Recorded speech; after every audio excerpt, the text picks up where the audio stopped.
Yung biglang ang slow nung start mo, biglang wala masyadong dash. Ngayon dito, pwede kang mag-only dash. Yung kanina, 4 pinipindot mo pero hindi naman kailangan ganun kabilis. Ngayon, 3 lang pipindutin mo pero kailangan pass hands. Pass hands. Pero dito natin malalaman if ang Lancelot na to ay tank slot ba or damage type. Kasi ang nangyari, kung basketball terms, from Fredrin na ala Chris Paul, yung galawan, floor general, to Jamorant, ala explosive Lancelot eh. Explosiveness talaga. Ang layo ng Kumbaga,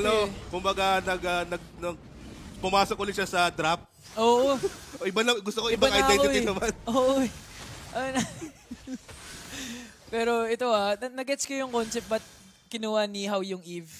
Kasi with the back siya, Angela pick, alam ng TNCC4 na ko-contest to ng objective. Gusto nito Lord Dance, not necessarily pick-offs. Lord Dance ang habol nito.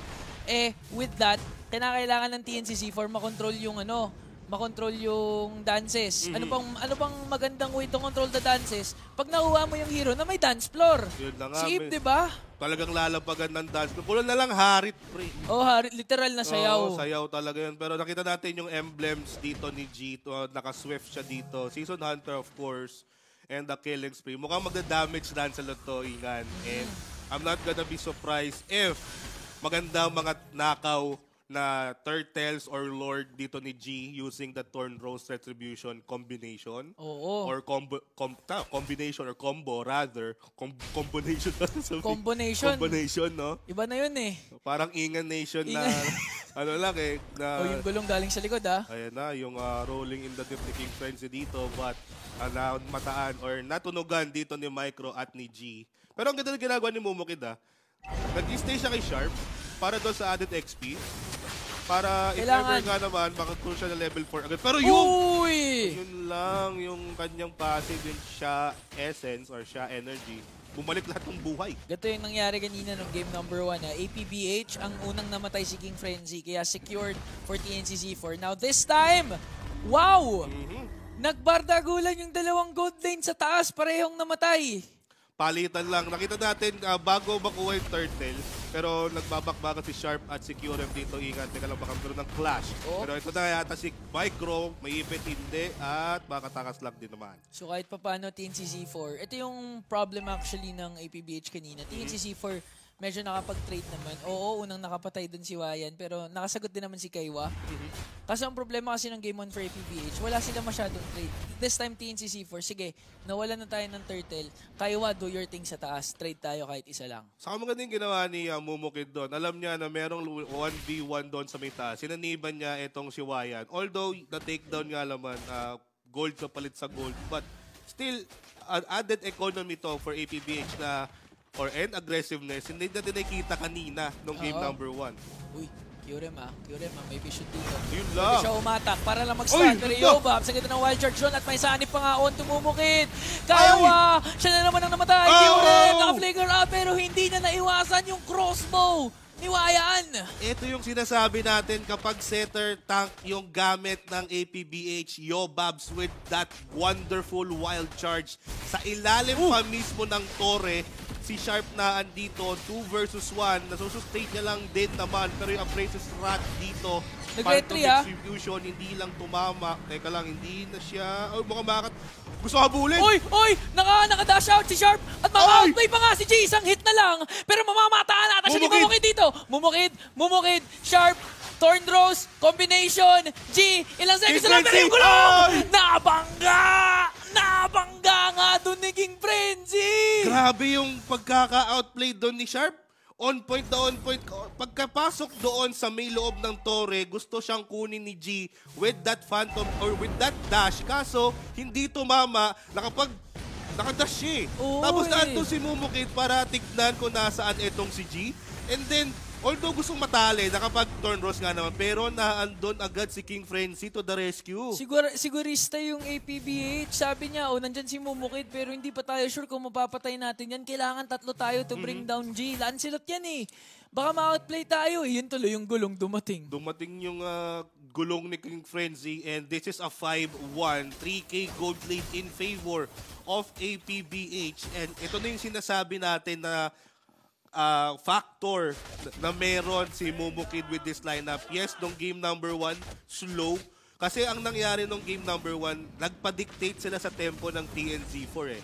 So, kumbaga, nag-reset sila ditong game number 2. Bakit tayo magpapadala doon sa tempo ng kalaban? Dapat sila yung nagdidikta. Ngayon, sila na nagdidikta ng buong mapa, napaka-agresibo ng kanilang lineup, ang bibilis din umikot, and mukhang may gusto pang kunin doon sa may gitna, etong si G. At makikita mo medyo mag-group up na dito, Ingan, ang members ng APBH. Laki ng gold lead ng APBH, 3.3k gold lead. Tapos medyo maganda rin naman kasi yung late game nila. Again, this is an Irithel. Nalalaban sa carry. So kahit paano palag-palag yung dalawang gold laners. Pero APBH, ayaw kasi nila, kahit sanay na sila sa long game, ayaw nila dumating sa point na ano na lang yung nagmamatter, yung shot call. Kasi although kung shot call-wise, palag-palag sila, nasa kanila kasi yung pressure. Match point na yung TNCC4. TNCC4, comfortable naman sa standing sa third place. APBH yung naghahabol. So as much as possible, gusto nila matapos to early game na may malaking kalamangan. Saka late game carry and if ever na umabot doon sa late game na gusto rin ng TNZ4. Kasi with this Lancelot jungle na naka-assassin, which is hindi siya tank-celot na... Healing spree, matapang eh. Lambot-lambot to when it comes to turtle takes or Alam lord mo, dances. may napansin ako. May last time na nag-cast ako ng Lancelot killing spree, hindi din gana eh. Kasi nag-iiba yung playstyle ng mga Lancelot pag naka-killing spree. Oo. Parang mas nagiging agresibo sila to the point na ang dami ng overcommit. Ang dami ng... nag-overcommit nga, nag-over the bakod na. Sa sobrang gustong makakill para lang ma-utilize yung King Frenzy, yung killing spree. Yung killing spree. Tapos dito nakuha din ni King Frenzy. ni King Frenzy yung pangatlong turtle and hindi pa nahawakan ng TNZ4 kahit anong objectives na meron. Pero this is still a mid-game. Kung gusto ng TNC ma-seal itong laban ito, kailangan nilang umabot dito sa late game. Pero si Sharp pumasok na andun yung Heart Guard. Yun yung target niya eh. Si Kaiwa pala eh. Pero nahila nga siya dito. Namumukit. Ang ganda ng real world dito.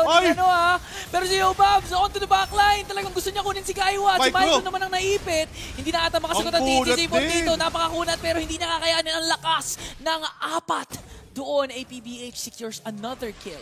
Ito yung medyo kailangan din bantayan ng APBH. Kumukunat dito itong si Micro with that Fredrin. Pwede itong gamitin ng advantage ng TNZ4 if meron na silang mga items na kailangan nila, especially that carry na hawak ni Kaiwa.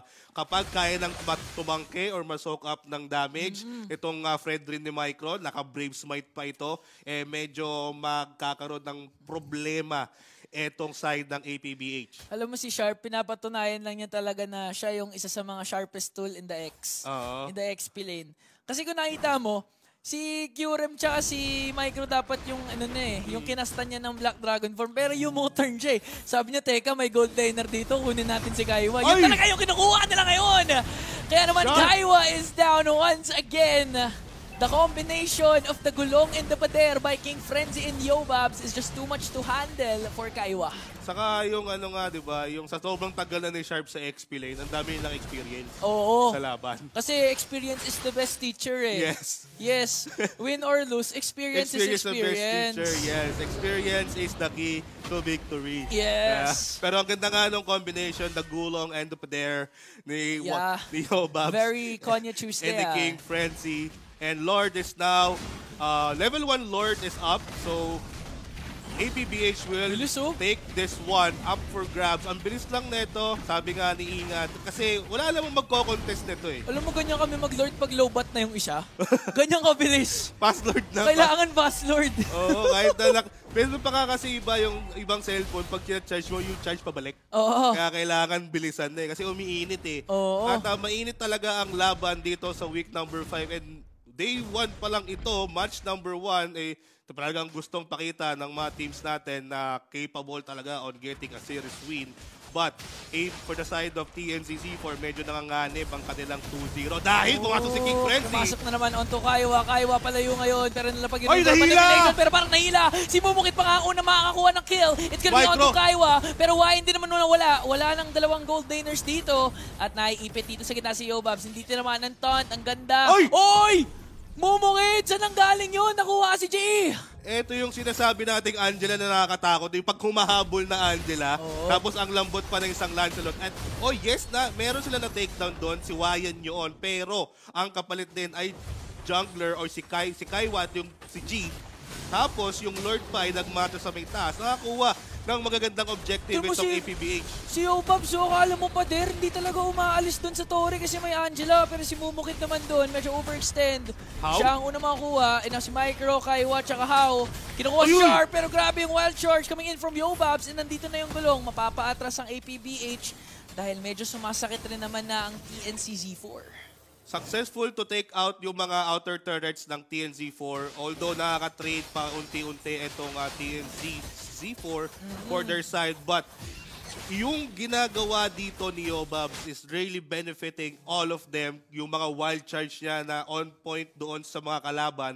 And mapapansin natin, itong Angela na ito, naka-Ice Queen 1 nga tapos meron pa siyang Flask of the Oasis. Talagang additional heal nga naman if ever bumaba sa 35% ang kanyang health or sa health ng kanyang mga kakampi. But it's still a late game ang inaantay ng TNCZ4 for the side of APBH. Gusto nilang tapusin to at ayaw nilang mapunta sa ganong sitwasyon. Kung mapapansin mo yung deaths ng dalawang team, most of the deaths ay mga gold laners nila. Kaiwa, tsaka si Wayan. So, in terms of targeting, nakukuha nila yung proper target. Ngayon, ang kailangan nilang gawin, maka-dish out ng damage, oo, nagagawa nila yun. Pero kailangan hindi mamatay Oy! yung mga gold laner nila. Now si Yoab dito ang ganda flicker out wild charge. Hindi na naman makukuha. And now Sharp from the left Ganda! side. May kasama pang Sanib on to Mumukit. Petrify! Petrify play. Kaiwa ang kanyang gusto. Nilapag ng real world manipulation. Pero napakuna doon ni Sharp. Pati Mumukit combination ngayon. Si Kaiwa na naman ang nakuha. Ito na yung sinasabi ko, Papa Kulas. Yung targeting ng dalawang teams, wala silang paki sa ibang naglalaro. Gusto lang nila yung dalawang gold laner. O saka kailangan din talagang kunin ni Sharp etong si Kaiwa doon sa may likod. Kasi yun ang magdi-deal ng most of damage sa side ng TNZ4 kung magkakaroon ng clash. Ito yung sinasabi natin sa draft pa lang. Pwede silang kumuha ng this particular hero, Yuzong, na talagang pwedeng kunin yung mga tao doon sa likod at pinapakita ni Sharp yung mga set or yung mga Sharp setting na meron siya nakalagay doon sa keys to victory ni QWERTY. Talagang mag-ingat kay Sharp at ito na yung pinapakita ng APBH. Lord ay nasa kanila na naman and this is a 10-3 score, lamang na lamang ang AP Bren Hornets. Malinaw na lamang yung APBH eh. Parang pag nag-ano ka, edit ka ng picture, 100% yung sharpness. Oo. Para kita mo bawat detail eh. Ganun yung pinapakita nila ngayon ha. And then again ha, the lineup of APBH, they have the Yuzhong which is recently buffed. So talaga naman nakikita natin yung kalakasan ngayon ng isang Yuzhong, pati na rin yung pag-buff kay Mumukid. Pero APBH, para matapos tong laro na to, kinakailangan nila macro style naman ngayon. Kailangan focus sila sa lanes. Kills, they got the kills. Clashes, they got the clashes. Pero ngayon, they have to push. Wag na nila extend itong game na to. Kung makaka-minus 1 sila katulad ng ginagawa nila kay Kyurem ngayon. Pero nakakonceal para makaka-outplay pa nga ata dito. Hindi na mahabol. Ang ganda ng evasion ni Kyurem doon. Palos, talagang sneaky lang etong si Kyurem. And medyo late yung pagbuo ng Dominance Ice dito para dito sa side ng TNZ4. Pero mukhang gusto pa yata ni Sharp pumesto sa may harapan. Alam Conceal. niya na andoon yung hardcore. Pero may conceal. Yo, Babs! Oh! Sakto na naman, pero naka-purify dito si Kaiwa. Nilapag na yung real world manipulation, kaya naman nakaka-free hit dito ang isang Sharp! carry. Pero si Sharp yung dragon, galing doon sa likod. Ngayon, Ay, nasa gitna nahila! na, pero nahila ni Kyurem. Ito na yung sinasabi natin. G! Don't just control the clashes, control the Wow! whole game. At nakalabas pa nga doon si G. That's gonna be one member out. Sharp, the initiator.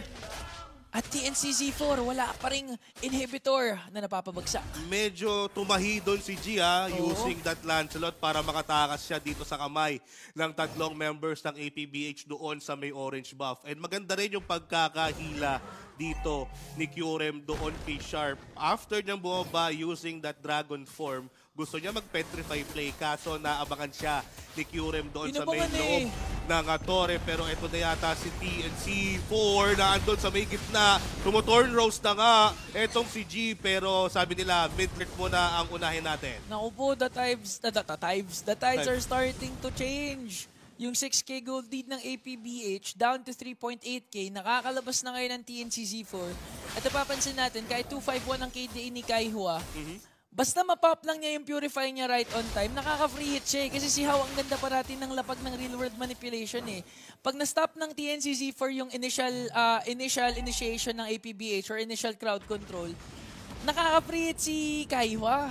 Ito pa, nagsi-halberd pa nga itong si Kaiwa para doon if ever na siya gustong puntahan ni Sharp, pwede niyang ma-free hit and then ma-anti-heal kapag nakasanib lalong-lalo na itong si Momokid with that Angela. Now, 10 or 9 seconds before the Lord responds, let's see kung magkakaroon tayo ng sayawan dito sa may Lord na ito dahil ito yung inaantay ng TNC Z4. Magkaroon sila ng enough items, especially that carry and yung Evening na hindi pa na-take down, ibig sabihin tuloy-tuloy ang goal! Ayun na naman, nauna na ang initiation ng Ayun TNCZ4, pero right on target, Kaiwa.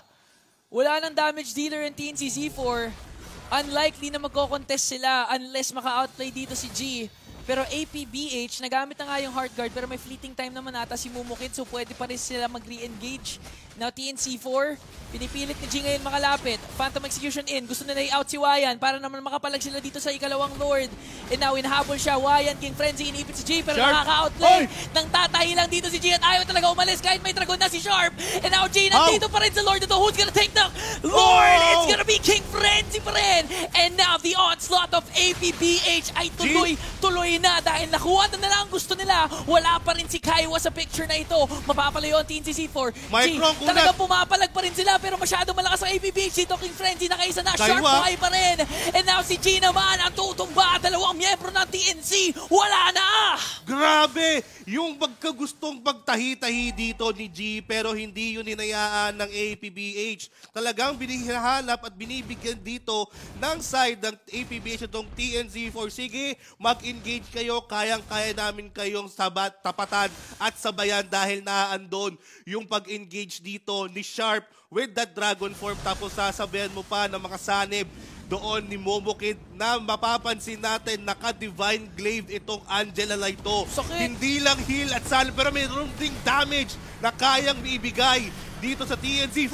Oy, galing sa likod si Kyurem dito at si Wayan ang kanyang huli. Wayan nag-pop ng Wind of Nature dito. Siya naman ay mabibigyan ngayon. Buhay na buhay ang TNCZ4. Si Yobabs ang gusto kunin. May immortality pa. Sharp at King Frenzy Momokid nandito sa gitna. Nakuha nila gusto nila. Pero si G, parang gusto pa ata makaisa. Wala siyang immortality dito. Pwede siya mag-buy and sell ng Winter Truncheon dito. Si Momokid talaga gusto niya pero may Petrify play. May Petrify play. At nakatakas pa rin. Nakatakas pa rin doon si G.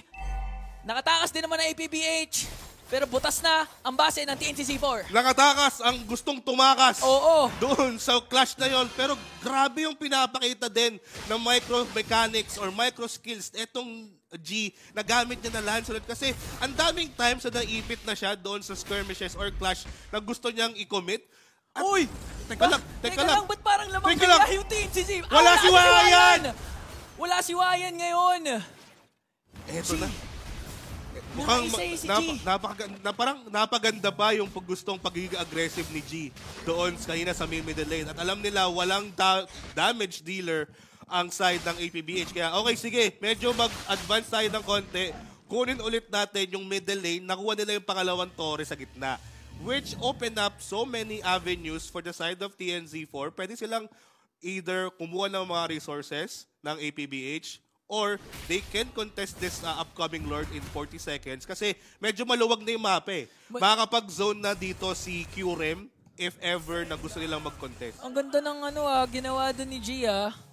To the point na sila pa nga yung nakapush dahil naka-pick off siya and it's on to Wayan. Ay hindi, sa clash pala yung nangyari. Si Kyurem pala yung may start nun. Kasi galing siya sa likod, nag-conceal play, tapos hinilan niya si Wayan. Kahit nag-Wind of Nature, hindi niya na-sustain yung damage ng TNCZ4 doon. And now si G, pinapakita lang niya o fineflex lang niya na kahit wala akong immortality, hindi niyo ako mahuhuli. Biruin mo na-bait pa niya doon si Sharp gamitin yung Petrify niya. On to 4 members of APBH. TNCZ4G, nagawa pang tumakas. Dinaanan lang ni G si Yobab, sabi ni Yobab. Di ko gagamitin ng ulti to pre Medyo isa lang kasi. Pero meron ng Lord dito sa ating game number 2 at inuunahan dito ni Micro kasi si Micro may kayang humawak nito kasi si G with his Lancelot, malambot to So si Micro maging starter. Tapos kung merong gustong pumasok, daan dito sila How, sila Kyurem para rumesback. Pero si King Frenzy kumukuha ng vision dito sa side ng APBH kasi alam niya, wala dito si Walang Sharp. umuwi ah. Walang umuwi. Si Sharp, mag-clear lang yan ng minion wave. Tapos itong si Momoki, ito na yung trabaho ng isang Angela sa late game. Stay ka na lang muna dyan, pre. Sanib ka na lang kapag kailangan. Oo, kasi kino-close out kagad niya yung opportunity for a Conceal backdoor play, play. Pero si Yobabs nakakonceal, napigilan ni Micro. Ayan Napigilan ni Micro, pero ito na yung sanib coming in from Sharp. Black Dragon form. Pero ito na nga, ang ganda ng Petrify. Si Kaiwan na naman ang unang nakuha doon. Real world nalapag na nga, pero hindi gonna be enough kasi TNC C4 wala ng damage dealer. Micro napakakunat, pero naipit doon sa pader. Naipit sa pader. Tatakas ang TNC C4 out ang APBH. Objective kami ngayon. Grabe yung pag-ipit nila dito or sandwich play na ginawa ng APBH doon sa may top lane. Talagang kinuha muna nila etong si Kaiwa. So after mapop yung kanyang Purify, saka gumamit ng Petrify etong si Sharp na may tali pang kasama. Although hindi agad-agad na burst down because of that Wind of Nature, pero successful naman sila on taking down the important hero or important player sa side ng TNC4, which is Kaiwa with that carry. Pero may gusto pumasok! Ito na nga, napakakunat ngayon ni Micro, pero hindi siya ang jungler ng TNC4, so he can afford to die. Pero si G dito, Phantom Execution out. Dahil nalapag na yung real world manipulation, hindi pa naman nasisimulan yung Lord. At nakaisa nga dito ang APBH, it's gonna be Micro down. Kaiwa naman right on time, nabuhay na, pwedeng bumalik. Pero naubusan ng frontliner dito ang TNC4. Hindi pwede mag-frontline si QRM dahil siya yung mga outplay eh. Siya yung manghihila eh. So kailangan dito either ma-reset or ma-force ng TNC4 etong Lord na ma-reset or mag-force sila or makakuha ng magandang steal etong si G. So 30 seconds pa itong si Micro, wala nga silang frontliner, wala silang bodyguard. King Frenzy nandun, may si kumukuha Kaiwa. sa may likod, si Kaiwa nilang target. Pero si QRM, hinarangan na ito. Grabe si Sharp, ang lakas mag-zone, pero si Kaiwa nakaka-free hit lang naman dito, kaya mapapatras sila, sinaniban na nga. Pero si Yobab sa ganda ng wild shot zone. Eto na! APBH, nagpapasiklab na ang mga Hornets. Apat ang tutumba sa TNC4. Si G na lang ang natitira, wala siya sa clash na yun. Hindi na siya mag-contest dito sa Lord dahil APBH gusto nila tapusin ang laro. Wala dito or kulang na kulang ang miyembro ng TNC4 pero mukhang tapusin na. Pero pang hard guard. Op. Tuloy-tuloy ang pagkiklear dito ng TNC4. Ayaw nila makapush ang APBH. Pero parang alam na APBH na kailangan nila patumahin dito si Micro dahil wala na siya ngayon sa mapa. 5 miyembro ng APBH, buhay na buhay pa. Nagta-tower lock na sila pero walang minion. TNC4, buhay pa rin ngayon. Pero may minion sa taas, may minion sa gitna. Paunahan na lang kung sinong minion ang unang lalabas sa si G ngayon. Talagang tinatahi ang miyembro ng mga Hornets dahil ayaw niya makabasok ng mga minion. Pero sabi ng APBH, hindi ka na namin papansinin. Tori na lang ang gusto namin ngayon. And APBH extends this series. We are heading to a game number 3. APBH with the aggressive plays and